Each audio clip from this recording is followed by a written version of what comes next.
what in the world did I just sit through? What did I just witness? I'm pretty sure I just had years shaved off the back end of my life.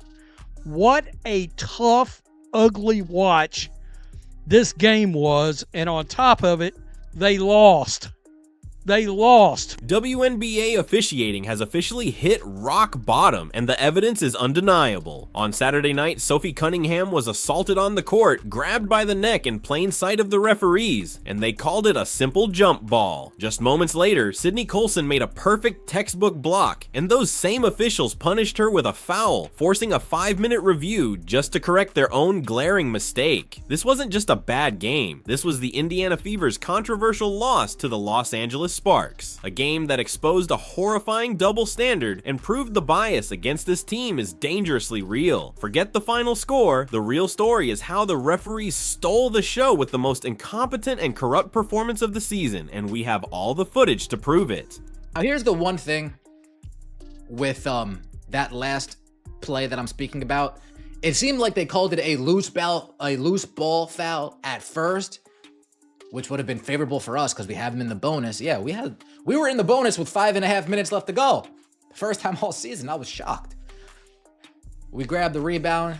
Looked like they called it a loose ball foul. Yes, we can go to the free throw line. Oh, they changed it, reset. The most egregious moment of the night, the one that truly defied all logic and reason, came from a play involving Sophie Cunningham. Known for her grit and hustle, Cunningham dove for a loose ball, putting her body on the line as she so often does. In the ensuing scramble on the floor, Sparks player Julie Vanloo didn't just fight for the ball, she wrapped her entire arm around Cunningham's head and neck, pulling her down in a dangerous move that has absolutely no place in the sport. The contact was obvious, deliberate, and unnecessarily aggressive. It happened in plain sight of the officials, the players, and thousands of fans watching. The LA Sparks just got the spark versus the Fever for some reason, man. But the Spurs always have matched up well with the Fever since last season, man. Tough ending for the Fever girls. Just some missed free throws, some questionable shots. Could have got it, man. Close game. I ain't even mad. The intensity is there, man. This team, if they can keep up this intensity, is going to be real nice when Caitlin Clark gets. The entire arena held its breath, expecting an immediate whistle, a technical, a flagrant foul, at the very least a personal foul for the blatant head contact. But the whistle for that infraction never came. Instead, the referees looked directly at the violent assault, conferred briefly, and called it a simple jump ball. They treated a dangerous grab to a player's face and neck as if it were just a normal part of the game. Sophie Cunningham, the very player who has become the Fever's enforcer and protector, was left completely defenseless by the only people on the court whose job is to ensure player safety. It was a shocking failure of their most fundamental duty. And the referees, let's just blame the referees and say, hey, but you called a loose ball foul. This was a game that we should have won. Again. And a game that we lost, unfortunately. 89-87, Los Angeles Sparks defeat While the referees seem to have developed a sudden case of selective blindness during the attack on Cunningham, their vision would soon become hyper-focused on a play that required no scrutiny at all. The hypocrisy of the officiating was laid bare for the world to see when Fever rookie Sydney Colson made a textbook defensive play on Rockwell Jackson. As Jackson drove to the hoop, Colson rose up and cleanly blocked the shot. Her hand touched nothing but the leather of the ball. It was a beautiful, intelligent, and perfectly legal defensive stop. Inexplicably, a referee's whistle pierced the air. A foul was called on Colson. A disaster. This was a disaster. The Indiana Fever cannot keep losing to teams like the LA Sparks if they're supposed to be a good team. And Rockwell Jackson, she just flat abused the Fever in the last 3 minutes of the game. Seriously, what?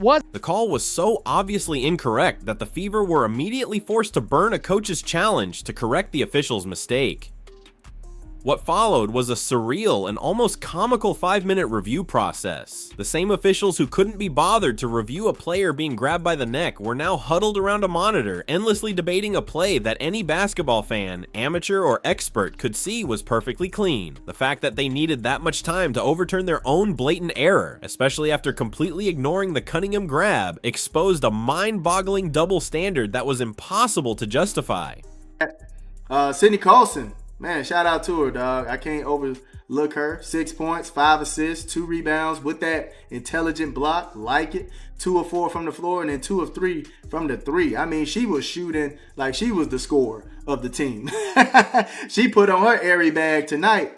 This officiating disaster didn't happen in a vacuum. It occurred during a game that carried a significant underlying narrative, and the outcome put that narrative to rest for good. Any lingering delusional theory that the Indiana Fever are somehow a better team without Caitlin Clark is now officially dead and buried. The loss came against the Los Angeles Sparks, a team that entered the game with a miserable 5-13 record, firmly holding one of the worst spots in the entire league. This was a winnable game, even a must-win game for a Fever team trying to build momentum. Without Clark's offensive genius and gravitational pull on the court, the Fever's offense looked severely limited and predictable in crucial moments. And we talk about this. We have circled on everybody's schedule. Everyone, no one likes us, right? So everyone in our locker room, that's the only type of people that we have that we can lean on, and we got to be better in that area. We have got to stay disciplined. We have to stay focused. We need to get consistent, and we got to lean on each other. And I think that we've kind of wavered a little bit on that. We have our own islands, but as one of the leaders on the team, I got to do a better job of grouping people, right? In the fourth. You could feel her absence in every stalled possession and every difficult shot. With a healthy Clark on the floor, her ability to create for herself and others would have almost certainly been enough to overcome the storm of bad officiating. Instead, her absence only magnified just how much this team is being held back by forces completely beyond their control. This loss wasn't just a loss, it was definitive proof that the team is desperately missing their superstar. They went with Lexi Hall in the starting lineup, and she was just trying to get charge calls all night, trying to get the charge calls because she was lacking with the size with Rakia Jackson. So I understood why she was doing it and trying to get Rakia in foul trouble. It was smart. But at the end of the day, that last play, you never flop and give the ref the game to call. You never flop in the clutch moment, man. I'm sorry. I did not. This game wasn't just one bad night from a few incompetent officials. It was the explosive boiling point of a season-long pattern of disrespect and biased officiating against the Indiana Fever. Saturday night's fiasco was simply the most blatant and undeniable proof of the systematic problem the team has faced all year. You don't have to take the fans' word for it. Just look at their head coach, Stephanie White. She has been a vocal critic of the poor officiating her team endures, and she has the receipts to prove it, literally in the form of multiple fines handed down from the league for daring to speak the truth. She has repeatedly and publicly pointed out the unfair whistle her team receives, and this game served as a perfect, infuriating exhibit A for her case. It's no longer a question of random bad calls or human error. When a pattern is this consistent, it becomes a predictable handicap. This game felt like the straw that broke the camel's back, transforming quiet frustration into public outrage over an injustice that has become too big to ignore. Here, let's point out the obvious. A lot of people said it. We can officially rest in peace. R.I.P. Undertaker, Tombstone Piledriver. The theory that this team is better without Caitlin Clark. ESPN, you got your ears on? We can officially Tombstone Piledrive that BS. If you can't see how incredibly limited the Indiana Fever are on offense without CC, you're either not watching or you don't know what you're watching. When you look at the raw numbers, the injustice of this loss becomes even clearer. The Fever were playing at home, and despite missing their best player, they were in a position to win against a significantly inferior opponent. They were not beaten because of a lack of effort or talent on the night. Aaliyah Boston was a dominant force, putting up a monstrous 23 points and 12 rebounds. Natasha Howard was right there with her, adding another 21 points and 9 boards in a powerful performance. Colson, 5 assists, no turnover. Colson, she played herself a good game. Michaela Timpson, 5 points, 1 block, really 2 blocks. I'm not sure why it's only talked about as 1. 6 rebounds. Michaela Timpson looked great today. Michaela Timpson looked pretty good today. I gotta be honest. 3 fouls in 12 minutes, not what you would like to see. one foul was definitely. The team fought, they clawed, and they executed their game plan. Their efforts, however, were completely nullified by an officiating crew that seemed determined to give the game away. When a team is forced to fight both the opponent in front of them and the 3 referees on the court, winning becomes a near impossible task. This mental and physical toll was most evident in the game's closing moments. The Fever missed their last 5 shots, including 4 in the final minute, as the pressure of fighting an unfair uphill battle finally took its toll. And also Howard was doing a big one too. 8 of 11 from the field, 21 points, had 4 turnovers. Have to take care of that ball, but 2 blocks, 1 steal, 3 assists, and 9 rebounds. Howard has been consistently giving us everything she got out there, man. So I have to give it to her. She's been giving us everything she got. So shout out to her. Yeah, they took care of the ball pretty well today. Beyond the bad calls, the questionable reviews, and the statistical anomalies, there is a deeper, more human story of irony and betrayal. The cruelest twist of this entire affair is who was at the center of the most dangerous non-call of the night. Sophie Cunningham has carved out a vital and respected role on this team as its protector. She is the veteran enforcer who consistently steps up when Caitlin Clark is getting mauled, shoved, and cheap-shotted by aggressive opponents. Somebody was saying earlier, and I took note of it, that when the Fever called a timeout at the very end of the game, did anybody know Stephanie White didn't draw up any plays? What are you doing exactly? What would you say it is that you do here? Question mark. The office, your office space. What would you say it is that you do here exactly? She is the one who puts her body on the line to send a clear message. You will not take liberties with our star player. She has become the guardian, the shield for her teammates. For her to be the one subjected to a dangerous, illegal grab to the head and neck, and for the referees to stand by and do absolutely nothing to protect her, is a profound and infuriating betrayal. The one player who serves as the team's shield was left completely unprotected in her moment of vulnerability, a powerful and disturbing symbol of the league's failure to safeguard its own athletes. Things that go into that. At the end of the day, we got to be more disciplined. I didn't feel like we guarded our yard very well. I felt like we had times where we got them going the direction that we wanted to, and we bailed them out by fouling. But they did a good job of continuing to just put their head down and attack us and force us into those fouls. In the post-game press conference, Coach Stephanie White spoke about the need for her team to be more disciplined, but this highlights the impossible paradox she faces. How do you coach a team to be disciplined when the rules are applied selectively? How do you teach a player to avoid a foul when the foul is imaginary, like the one called on Sydney Colson? Coach White is trapped, forced to publicly preach discipline while privately knowing her team is being cheated. If she speaks out too forcefully, the league fines her into silence. If she stays quiet, she watches her team get robbed in broad daylight. She is essentially coaching in a rigged system where she has to prepare her players not just for the opposing team's strategy, but for the unpredictable and biased whims of the officials. It's a strategic nightmare that no coach should have to endure, and a clear sign that the competitive balance of the league is broken.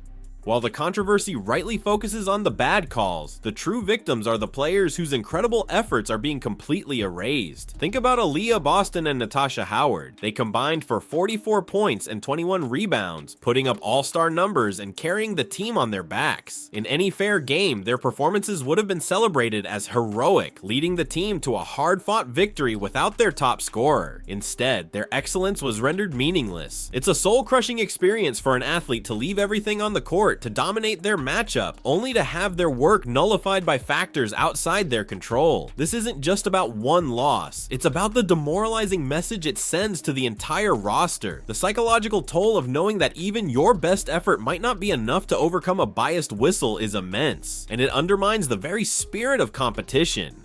The WNBA is at a critical crossroads, and its leadership seems completely oblivious to the danger. The league is experiencing an unprecedented surge in popularity, driven almost entirely by the arrival of Caitlin Clark. Millions of new fans are tuning in, many for the first time, eager to see the next generation of basketball stars. And what are they seeing? They are seeing a league whose officiating appears incompetent at best, and corrupt at worst. They are seeing a star player's teammates being physically assaulted with no consequences, consequences. This is more than just a bad look, it's a full-blown credibility crisis. The league's silence on these issues is deafening. By failing to hold their referees accountable, they are tarnishing their own brand and alienating the very audience they desperately need to grow. Every ignored foul and biased call chips away at the public's trust, risking permanent damage to the league's reputation.